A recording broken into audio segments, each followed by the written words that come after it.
Bonjour, bienvenue sur le plateau de BITV pour le Forum Noud. Je reçois Mathieu Baudin, directeur de l'Institut des Futurs Souhaitables et qui est prospectiviste, je vais arriver à le dire. Florian Berco, maire de Laval et président de l'agglomération de Laval. Et Franck Boutet, qui est le président fondateur de l'atelier Franck Boutet qui porte son nom.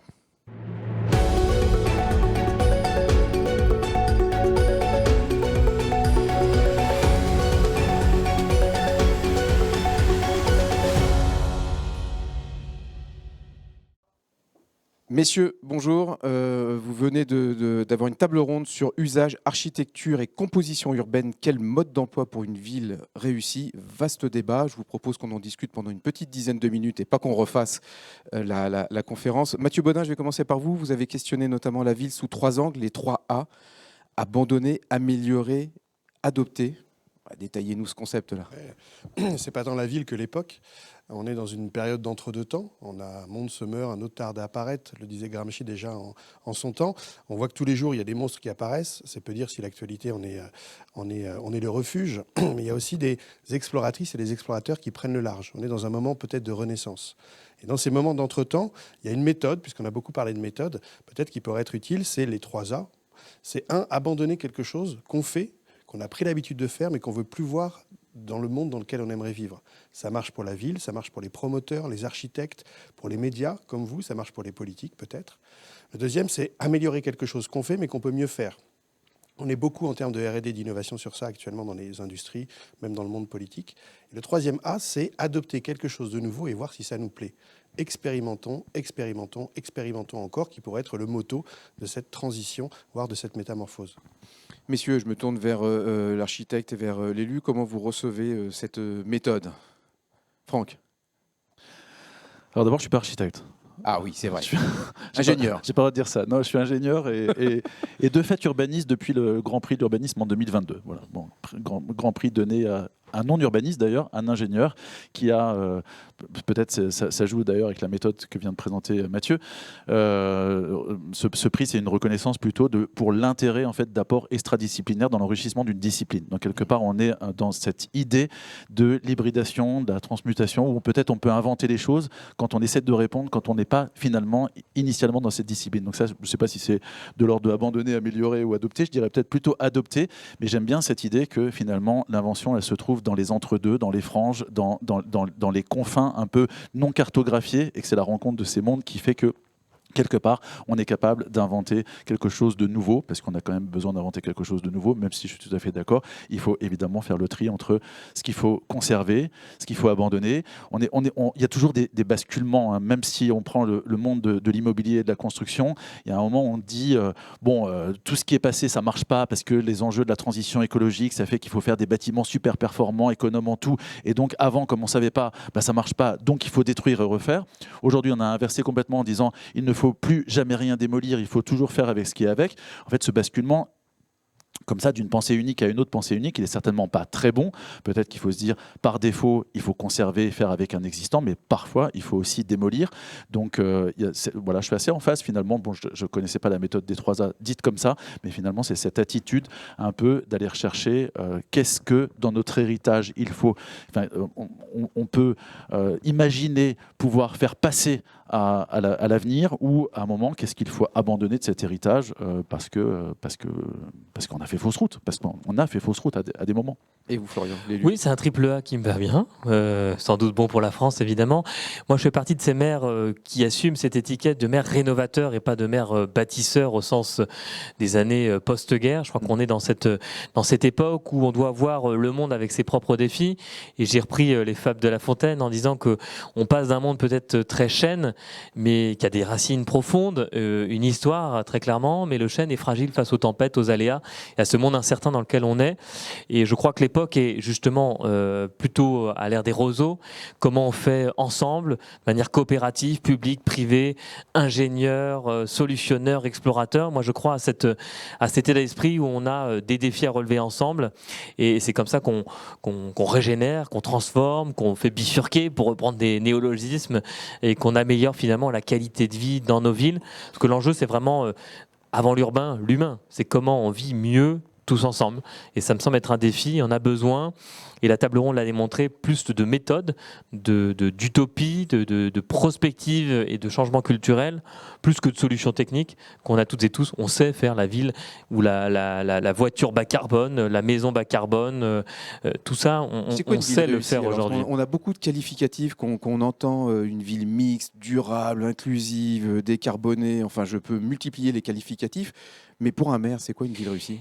Mais il n'y a pas d'image figée, puisqu'en fait, on est un corps vivant. Une ville, c'est une dynamique humaine. C'est d'abord les hommes et les femmes qui la font. C'est son rapport au vivant, laisser la juste place aux équilibres nature, homme, entreprise, développement. Donc, et c'est en permanence des changements, des mouvements. Et donc, il faut penser la ville plutôt une ville relationnelle, une ville humaine, une ville qui bouge. Et donc, nous, notre boulot en tant que maire, mais en tant qu'acteur de la ville, c'est plutôt de l'acupuncture, de la transformation au fur et à mesure, pour se rendre toujours plus résilient, mais aussi plus fraternel. Ça me semble vraiment important. Et donc, on est dans la transformation permanente. Il faudra l'accepter.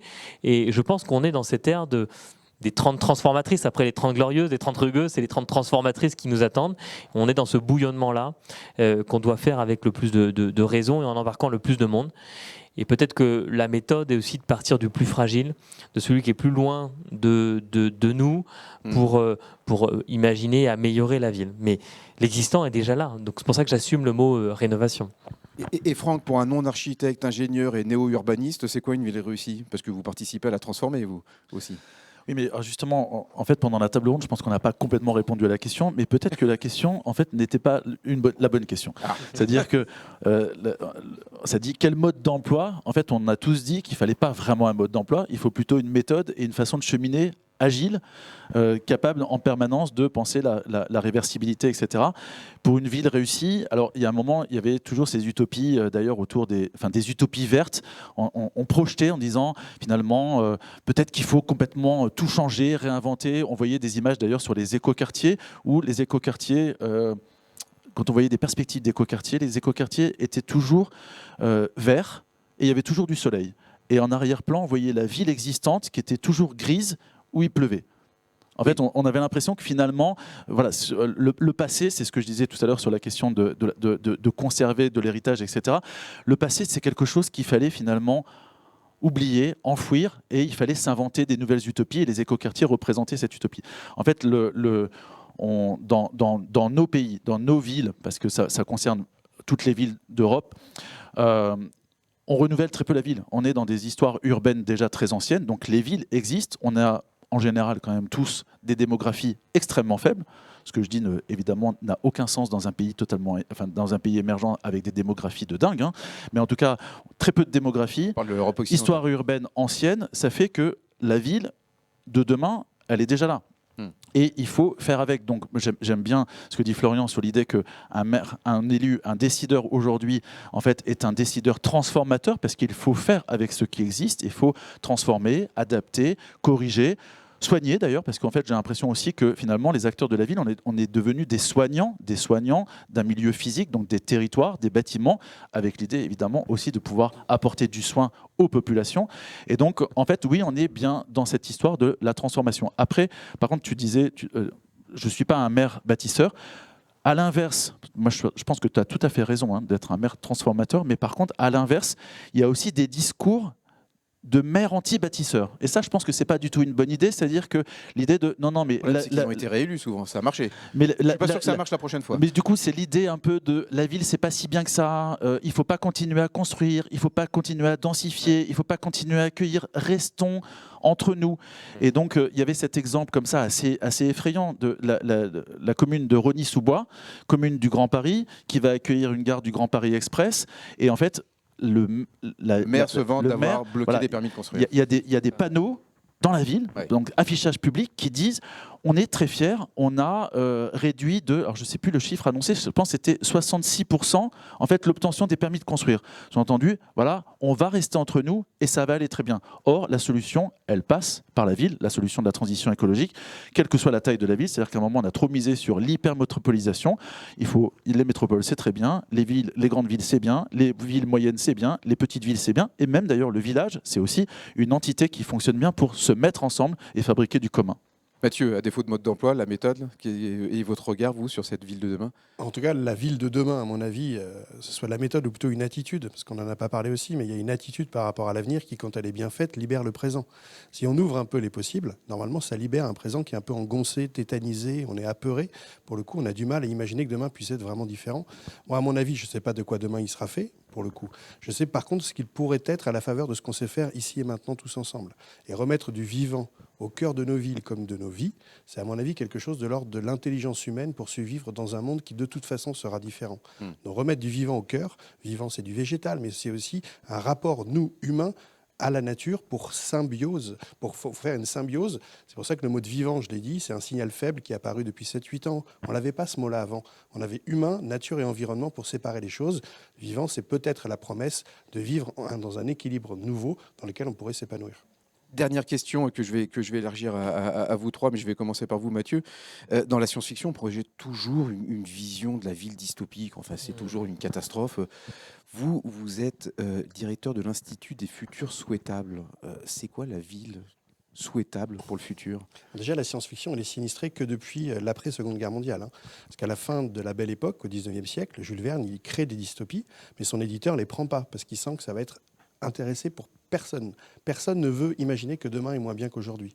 Nous, en fait, on a cassé cette image de l'avenir parce que 2 guerres mondiales ont relativisé le progrès. Il y a quelque chose, surtout en Europe. C'est pour ça que les frères et sœurs américaines sont encore un peu technovangélistes. Ils pensent que la technique, Elon Musk en premier, va solutionner les irréversibilités qu'on est en train de créer. Nous, on a cassé ça. Donc, il serait bon de réhabiliter un peu de neutralité par rapport à l'avenir. Demain sera ce que l'on va en faire. Profondément, c'est une affaire de volonté. Donc demain, la ville idéale, c'est la ville qu'on saura construire ensemble pour, à mon avis, questionner le fond du sujet qui est le vivre ensemble. Comment on peut vivre ensemble de manière harmonieuse, certainement avec du vivant, certainement avec de l'équité et certainement avec de l'inclusion, de la diversité. Mais la diversité de pensée, justement, rassemblons-nous mais ne nous ressemblons pas, pourrait être un motto de la ville du futur. Et pour rebondir là-dessus, c'est vrai que c'est une de mes priorités moi, en tant que maire, c'est de se dire, dans la fabrique de la ville, ce sur quoi le maire doit agir le plus vite et le plus rapidement, c'est les espaces publics. Quand vous regardez une ville, 80% des espaces, c'est des espaces privés. C'est chez nous, chez vous, soit dans vos logements individuels, dans vos logements collectifs. Et donc, ce qui est un bien précieux, ce qui appartient à tous, c'est vraiment cet espace public sur lequel, je pense, sur ce mandat-là, beaucoup de maires se sont réappropriés ces places, ces terrasses, ces lieux de vie qui sont les lieux de la fraternité et de la rencontre. D'où qu'on vienne, quel que soit son milieu d'origine, on peut se rencontrer et on doit forcer la rencontre et développer cette fraternité qui est en nous, qui est la raison d'être. On ne peut pas vivre seul et isolé. Et donc en ça, je crois que c'est vraiment un défi. Et puis je rejoins ce qui a été dit, on a besoin d'utopies positives et on les réalise tous les jours. Moi, je suis un maire fraternel en action tous les jours. Quand on monte une entreprise à but d'emploi, qui développe une ferme urbaine, qui crée des services à la population, c'est une réussite. Quand on transforme un centre-ville avec demain une halle gourmande, on transforme la ville et on rend possible ces petites utopies du retour du bien vivre. Il faut partir de qui nous sommes et petit à petit le déployer. Donc je crois qu'il faut être résolument optimiste et combatif. Parce qu'on est quand même dans un monde où c'est les hyperpuissants ou les faussement hyperpuissants. Moi je crois que les Trump et les Vladimir Poutine sont des colosses au pied d'argile. Et donc nous, au contraire, on a cette France solide qui se transforme positivement. Si on regarde depuis De Gaulle, on a souvent dit c'était Paris et le désert français. On est peut-être passé aux grandes métropoles et le désert français. Et petit à petit, on voit amorcer les France moyennes et le désert français, on va dire. Et donc, on se rend compte que petit à petit, on se réintéresse et donc on se réapproprie aussi cet outil d'aménagement du territoire. Et on a besoin d'un État régulateur, impulseur sur ces sujets-là, permettre à chacun de s'émanciper, quelle que soit sa position géographique, me paraît être vraiment essentiel dans les années à venir. Franck, un dernier mot sur cette ville souhaitable. Alors, je ne sais pas, ville souhaitable ou il y a eu deux grands sujets quand même abordés par Mathieu et Florian. Du coup, à la question à la fois des dystopies, utopies, je sais pas, je pense que il y a un moment, les utopies en fait, elles créent des ensembles qui étaient complètement détachés de leur milieu. Donc je pense que ça, c'est une des raisons de la crise écologique d'ailleurs, puisque là, quand on parle de réintroduire du vivant, finalement, c'est beaucoup reconnecter les villes à leur milieu naturel en particulier. Mais par contre, on a quand même énormément besoin d'essayer de se doter d'outils, de lunettes, de je ne sais pas très bien quoi, de concepts, de méthodologies pour essayer d'entrevoir l'avenir. Donc on a absolument besoin de ces utopies, mais des utopies qui seraient à la fois fondée sur des données scientifiques. Je pense qu'il faut aussi inclure les scientifiques dans la façon, dans la fabrique de ces scénarisations et de ces fictions ou de ces imaginaires pour demain. Je pense que c'est peut-être même plutôt la question de l'imaginaire que la dys ou l'utopie. Et en fait, à un moment, j'avais c'est un néologisme qui m'était venu en tête avec l'idée de peut-être il faut qu'on se fabrique des hypertopies dans le sens où d'être hyper ancré, hyper situé, hyper contextuel, mais d'arriver à décaler, c'est-à-dire de ne pas juste faire avec les données connues du passé et du présent, mais intégrer des données connaissables, des hypothèses, des scénarios dans une réalité, mais très ancrée. Donc peut-être plus l'hypertopie que l'utopie ou la dystopie. Tu as le dernier mot, après on arrête. Il y a sinon Alain on refait la Damasio qui conférence. propose justement un nouveau mot qui fait la synthèse de nos propos, c'est la prototopie. C'est-à-dire une utopie tellement forte Ah zut qu'on alors. puisse faire des prototypes et de l'expérimentation pour y arriver. Justement, elle est accessible par le simple fait qu'on la pense et qu'on la fait. Ouais, on va faire un dictionnaire déjà, dans un premier temps. Merci beaucoup, messieurs, en tout cas. Merci infiniment.